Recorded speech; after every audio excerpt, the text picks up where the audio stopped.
Ada 3 hal saya mau bagikan sama saudara.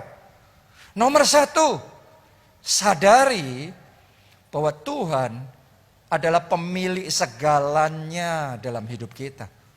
Jadi pastikan dalam hidup saudara, Anda konekkan hidupmu sama Tuhan. Bukan cuma konekkan hidupmu sama Tuhan, Anda jangkarkan hidupmu sama Tuhan. Biar dari dia jadi sumbernya, biar dia jadi fokusnya, biar dia jadi pengharapan, andalan dalam hidup saudara.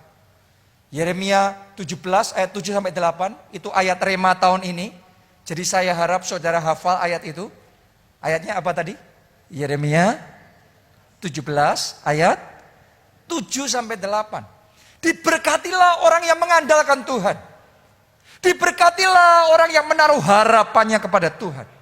Anda harus ngerti, tahun ini yang akan bersaksi diberkati adalah orang yang hidupnya mengandalkan Tuhan. Adalah orang yang hidupnya andalannya, pengharapannya adalah Tuhan. Alkitab ngomong gini, ayat yang ke-8. Sebab ia seperti pohon yang ditanam di tepi sungai, akarnya merambat ke air. Itu sebabnya walaupun tahun kering, ia tetap hijau daunnya. Enggak menjadi kering. Bahkan ia tak henti-hentinya menghasilkan buah. Kenapa? Karena dia akarnya merambat sampai ke air. Air kehidupan itu Tuhan sendiri.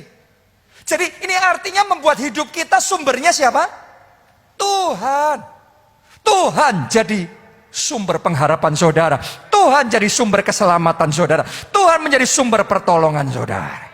Jadikan dia sumber segalanya. Dengan cara mengakui Yesus sebagai pemilik atas hidup kita. Oke, hidup kita bukan kita lagi. Kita sudah ditebus. Dibayar lunas. Dengan harga yang mahal. Dengan tubuhnya. Dengan darahnya. Satu kebenaran itu seharusnya cukup buat kita untuk mengakui bahwa dia pemilik segalanya atas hidup kita. Dan kita hanyalah pengelola. Saudara dan saya bukan pemilik atas hidup kita. Hidupku bukannya aku lagi, tapi Kristus hidup di dalamku. Kita harus bisa ngomong seperti itu. Tuhan pemilik dalam hidup kita, kita jadi pengelolanya. Dan kalau kita jadi pengelolanya yang dipercaya oleh Tuhan, jadilah pengelola yang berbuah. Jadilah pengelola yang menghasilkan. Masih ingatkah saudara kisah hamba yang dipercaya 1 talenta, hamba yang dipercaya 2 talenta, dan hamba yang dipercaya 5 talenta. Yang 1 tetap 1, nggak berbuah apa-apa. Yang 2 jadi 4. Terus yang 5 talenta bisa mengembangkan berbuah, talentanya jadi 10. Nah saudara lihat, jenisnya Tuhan yang kita sembah tuh begini. Ngelihat hasilnya seperti itu, dia nggak biarin tetap sama. Yang tidak berbuah, Alkitab ngomong yang 1 talenta diambil, dikasih yang berbuah paling banyak, yang 10. Benar apa tidak? Jadi sama-sama sebagai pengelolanya Tuhan, Anda harus ngerti, yang dicari oleh Tuhan adalah pengelola yang berbuah. Pengelola yang menghasilkan buah. Karena itu jadilah pengelolanya Tuhan. Jadilah pengerjanya Tuhan yang berbuah. Mari kita baca di dalam Matius 21 ayat 33-35. Dengarkanlah suatu perumpamaan yang lain. Adalah seorang tuan tanah membuka kebun anggur dan menanam pagar sekelilingnya. Ia menggali lubang tempat memeras anggur dan mendirikan menara jaga di dalam kebun itu. Kemudian ia menyewakan kebun itu kepada penggarap-penggarap, lalu berangkat ke negeri lain. Ketika hampir tiba musim petik, ia menyuruh hamba-hambanya kepada penggarap-penggarap itu untuk menerima hasil yang menjadi bagiannya. Lihat saudaraku, untuk menerima hasil yang menjadi apa? Bagiannya. Jadi Tuhan mengharapkan bagiannya. Tuhan mengharapkan hasilnya. Ayat 35, tetapi penggarap-penggarap itu menangkap hamba-hambanya itu. Mereka memukul yang seorang, membunuh yang lain, dan melempari yang lain pula dengan batu. Kita lompat ayat 41. Kata mereka kepadanya, Ia akan membinasakan orang-orang jahat itu. Dan kebun anggurnya akan disewakan kepada siapa? Penggarap-penggarap yang lain. Berarti ada jenis yang lain. Jenis yang dicari oleh Tuhan, oleh pemilik ladang itu. Yang seperti apa jenis yang dicari? Penggarap-penggarap yang kayak gimana? Yang akan menyerahkan apa? Hasilnya kepadanya pada waktunya. Jadi yang dicari oleh Tuhan, oleh pemilik kebun anggur, pemilik ladang, adalah mereka yang kalau dipercaya bisa memberikan buah, memberikan hasil.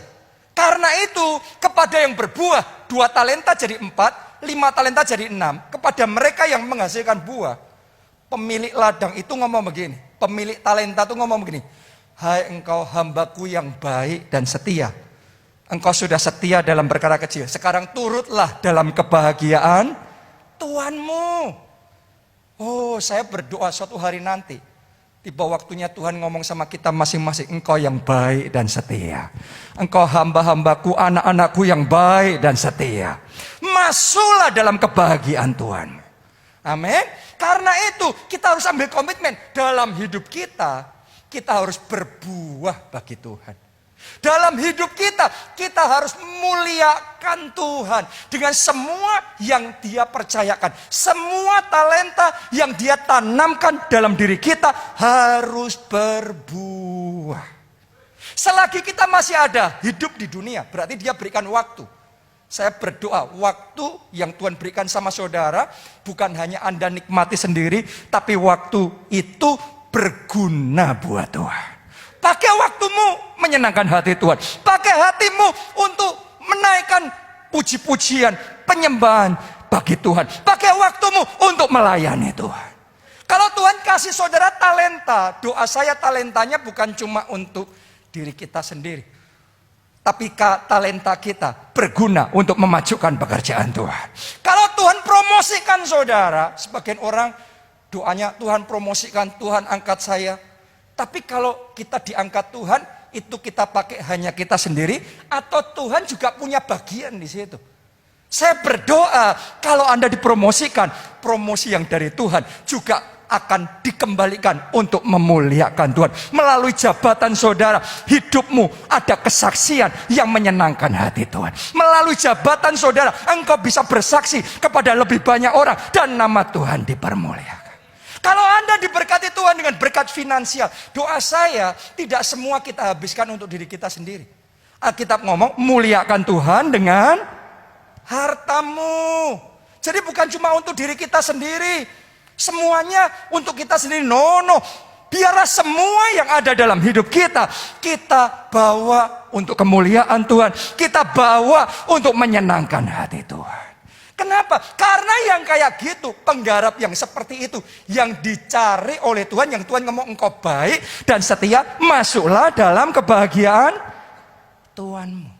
Saya percaya jemaat keluarga Allah yang tempat ini adalah hamba-hamba Tuhan, anak-anak Tuhan yang baik dan yang setia dalam perkara kecil dan dipercaya dalam perkara yang lebih besar. Boleh katakan amin. Kita kasih tepuk tangannya pula yang paling meriah buat Tuhan kita. Itu yang pertama, jadikan Tuhan pemilik, jadikan Tuhan sumber, jadikan Tuhan andalan. Saya perlu sampaikan pesan ini sama saudara.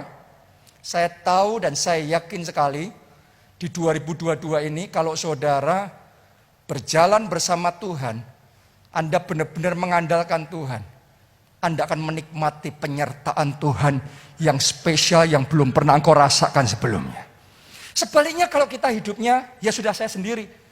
Tanpa Tuhan gak apa-apa, saya berjuang dengan kekuatan sendiri. Saya ngomong begini, boleh idemu brilian. Boleh langkah-langkahmu kayaknya tepat semuanya. Tapi hasil akhirnya sia-sia. Nanti akan mengecewakan. Sebaliknya kalau saudara jalannya sama Tuhan, Anda komitmennya untuk menyenangkan hati Tuhan. Saya mau ngomong sama saudara, jalanmu akan diluruskan sama Tuhan. Anda mau ngambil keputusan yang salah, Tuhan yang akan meluruskan jalan hidup saudara. Anda mau memilih bisnis yang salah, Tuhan akan meluruskan jalan hidup saudara. Anda mau memilih karir yang salah, Tuhan yang akan menetapkan langkah-langkah orang yang hidup hidupnya berkenan kepadanya. Kita ngomong Tuhan menetapkan. Wow, kita memikirkan, kita mau coba mengambil langkah, tapi Tuhan menetapkan. Yang ditetapkan adalah langkah-langkah orang yang hidupnya apa?